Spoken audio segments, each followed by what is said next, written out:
Hello and welcome back to Indie Book Talk. We are here today with Nicholas Poe, who is the author of Selection Day, Book 1 in the Empty Night sci-fi series, and the co-host of Sound of History, a podcast that we will talk about in a bit. Nick, welcome to the show. Thank you so much for having me. Okay, so this is a huge deal, guys, that we have Nick here because although we are an indie podcast and we talk about indie books, and Nick is an indie author, he has worked in the past for one of the big five publishers in marketing. Yes, that is true. So we're going to ask him a billion questions about this. Okay. Hopefully, I can be helpful. We want to know everything. Tell us all the dirty secrets of no, not dirty secrets, the really good secrets that actually sell books. Oh, well, What could we be doing better as indies that maybe the big five have figured out? having a lot more money for marketing budget helps. That's what I've been doing wrong. Yeah, Darn it. that's the number one secret they're not telling you. If only I had a I fortune. knew it was something like that. Yeah, I think the advantage, I mean, obviously, other than money, that the big five has is also just like the relationships with bookstores and the whole network of distribution makes it easier to get books in front of people and get it on Amazon. Amazon's a huge thing that I think people in the indie space kind of realize, but just kind of like hitting it out the gate hard on Amazon will just like skyrocket the book into where it needs to be. So I think that's a big tip too. But I mean, that's not anything not anything people don't know. People know that. So that brings up a question because I'm Yeah. getting ready to release.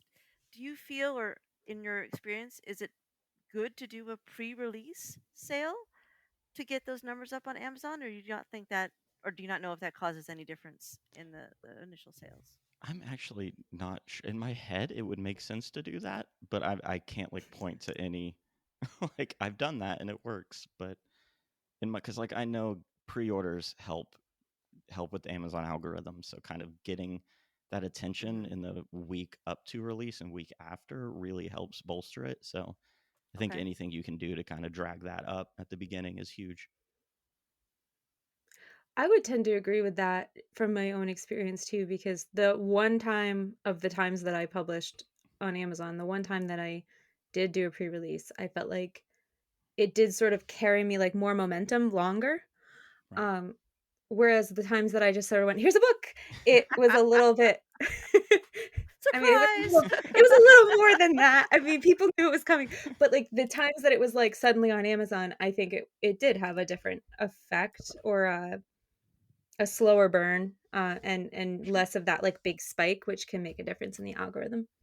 Sure. Um, is there anything that you and maybe this isn't impossible to answer, but is there anything that you feel like you learned from like working in that bigger marketing space that you carried over into your own book and your own Hmm. marketing practice? I would say there's things that I learned that I should do that I'm not great at doing, and just like managing a social media presence, getting yourself out there. A lot of it is marketing yourself as much as marketing the book.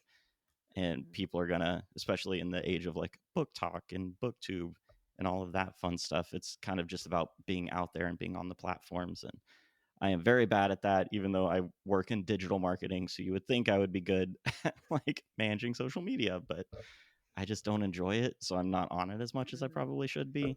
But yeah, those are the lessons that I've learned and then like not followed. So hopefully other people will. So do as he says, not as he does. Right, exactly. Yes. Um, but you are here on our podcast, and Yes. that's an outreach, right? That's a place. Um, is there is there anything that you learned that you do? Because I feel like you're being very self-deprecating here and being Sure. like, "Oh, I don't do any of it right."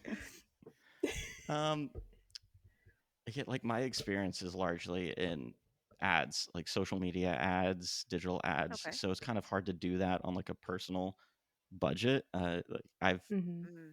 if I've done that for our podcast a little bit, like I've done a few Facebook ads and I've taken what I've learned from how to do those into that. But Yeah, I think just some of the Amazon stuff I mentioned a little bit earlier. I kind of like worked with my publisher to make sure that was ready to go, make sure we had a pre-order set up, and tried to push it heavy and try to ask for reviews at Mm, that week one, the initial people who got the book, which in the mm-hmm. indie world is generally people you know. They're going to be the first ones who Mhm. are buying your book, so you feel a little bit better asking them to like review it on Goodreads and Amazon and all of that. So that kind of stuff. It's a lot more personal So in the indie space, which is nice. So yes. that helps. So of the ads that you have tried, which do you find has been successful, not successful, worth the price? I mean, Sure. I think my main background is in Facebook and Instagram ads. So that's what I'm the best at. So I feel like I can generally do pretty well with those. But I think in terms of getting sales, Google ads generally work the best. Facebook ads, you can hmm, drive a lot of interest. You can have a pretty big reach with that. But on Google, you're going to hit customers who are, or potential customers who are like actively searching for what you are trying to give them. So that just helps you interesting. drive that conversion up. But it's going to be a little bit more expensive to get people to go to the page, but higher likelihood that they're going to convert once they're there. So, okay, I 100% agree with all of that from like the intellectual standpoint, Sure. but how do you even target that? Because I feel like people, when they search for books, right, I feel like they go to Amazon or they Mhm. go to the place that they buy books and that's where they're searching.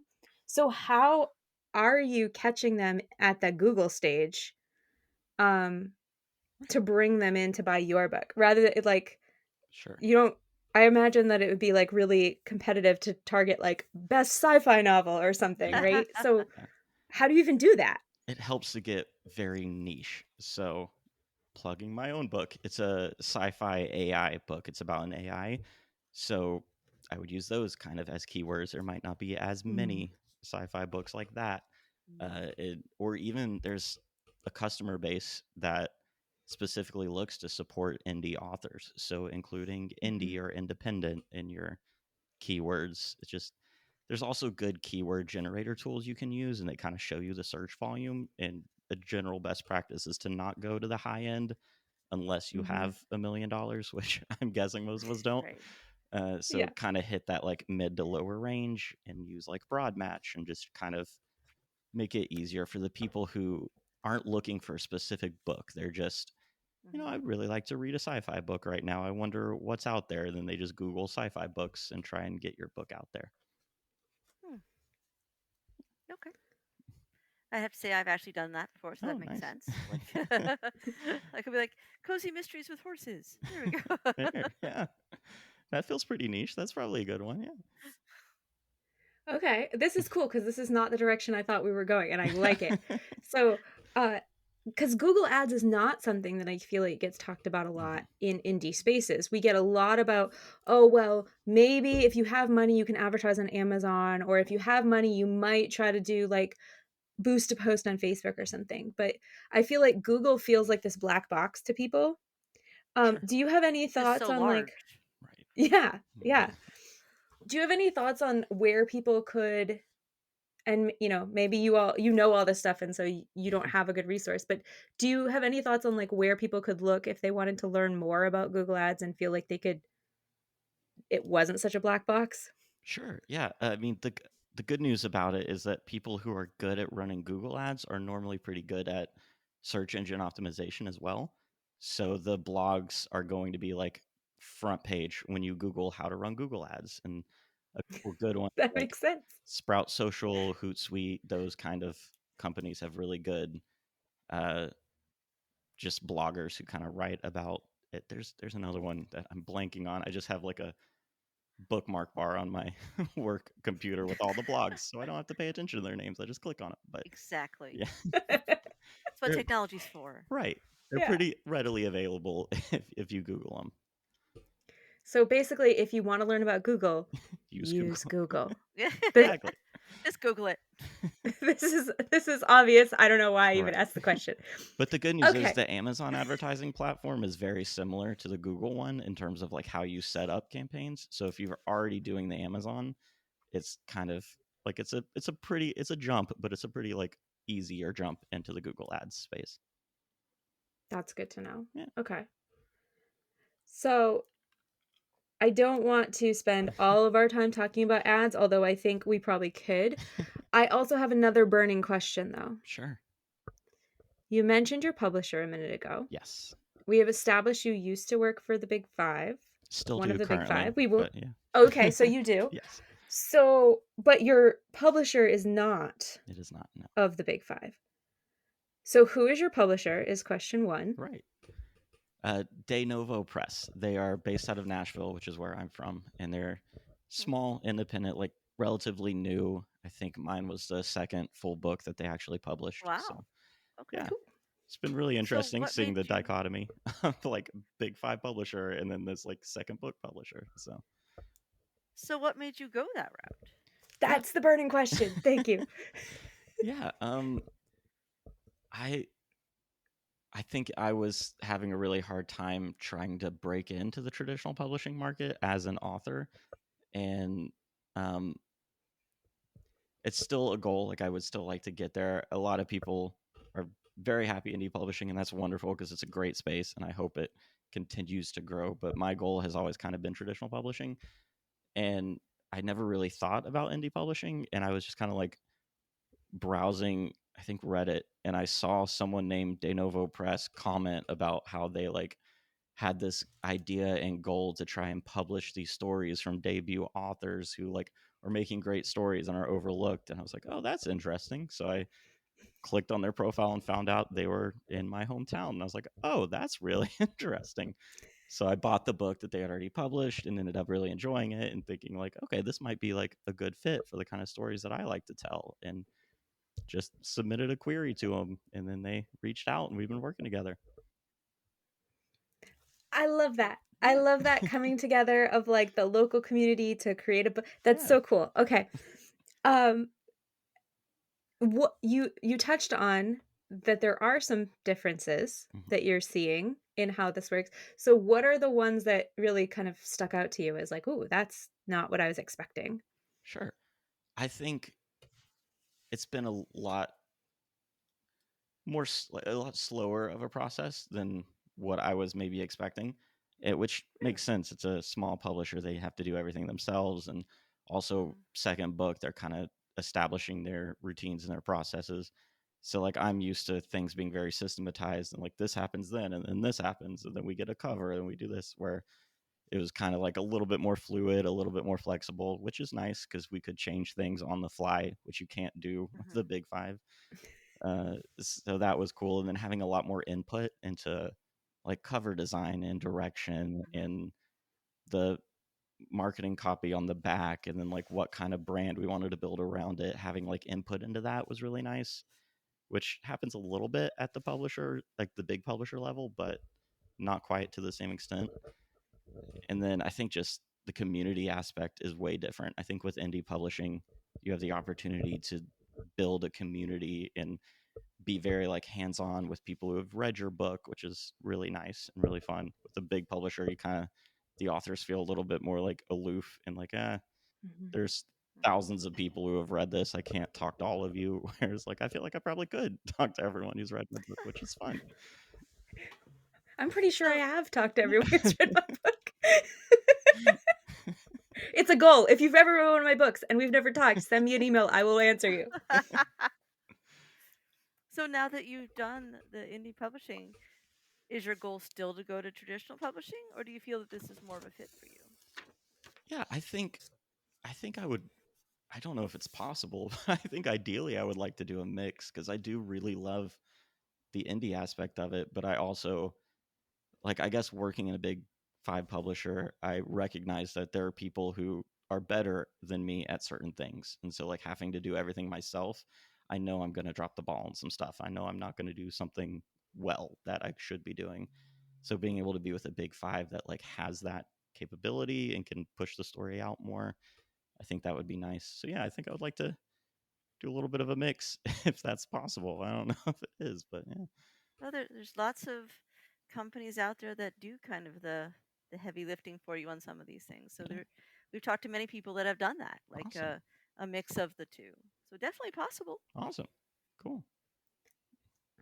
It's always interesting the people who have done different one. We've talked to people who have done traditional and then have gone indie, and people who have um, started out sort of indie and then gone traditional and then come back. And we've seen a lot of different paths. I feel like there's almost no one.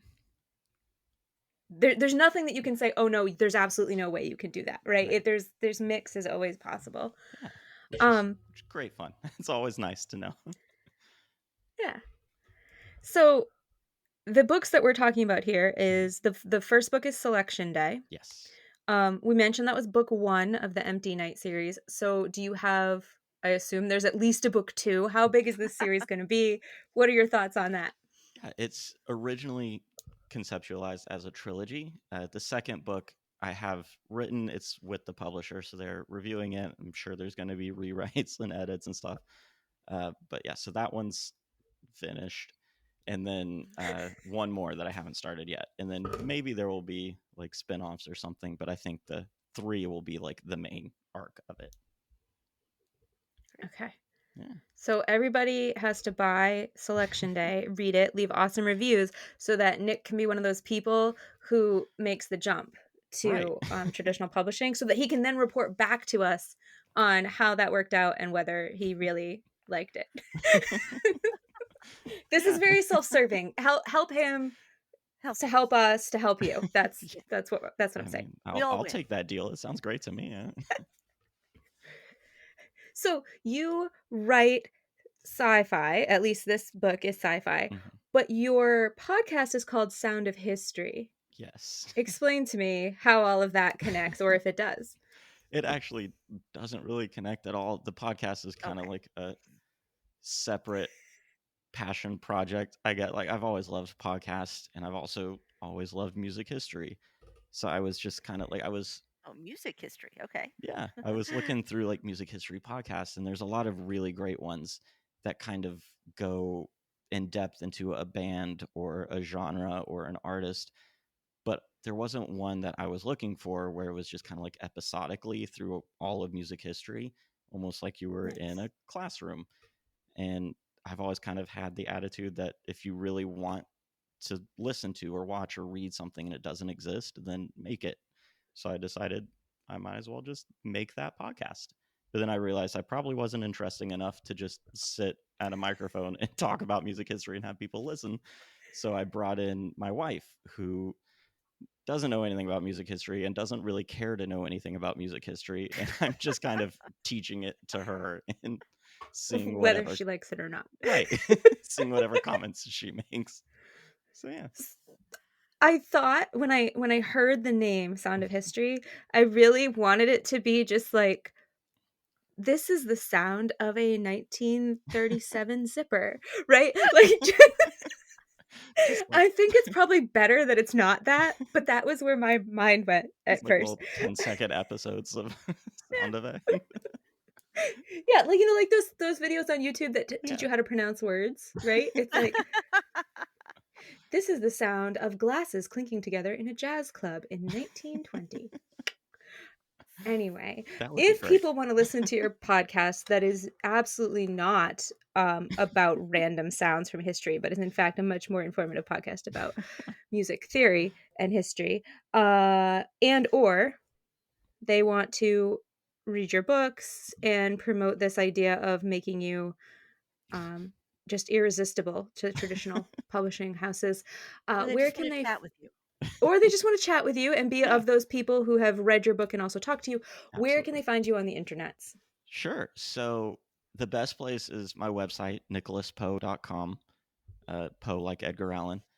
And also on Instagram. Whoa, name Yeah. dropping. Whoa. My middle name is also Allen. So, Coincidence? You decide. and then I'm on Instagram and Twitter at Nicholas Poe _ at the end of it. And then our podcast is Sound of History _ on Twitter is basically the only place we have an online presence. Ours too. Yeah. Oh, nice. Okay. And All even though right. he's failed to mention it, he has a cat. Yes, He he does have a cat. wandered off somewhere. Ah, darn it. There was your chance to see the cat. Oh, We he's saw on the the show. cat. You guys do not get to see the cat. Oh, wait, Hold wait. on. I'm There may be a cat dragging him over appearance. here against his will. That's how cats are. Either they want to be in your face or they don't want anything to do. Yay! Yay! There So he if you're is. watching on YouTube, you can see the cat. If you're not watching on YouTube, go watch on YouTube so you can see the cat. His name's Ajax. He's very Oh, friendly. oh no! He just knocked over the microphone, in case you're wondering what just happened. So, as we reset the microphone, we want to say hello, Ajax, and thank you for being here. Thank you. Nick, thank you for being on the show. It was a pleasure having you. Thank you so much for having me. It's been great.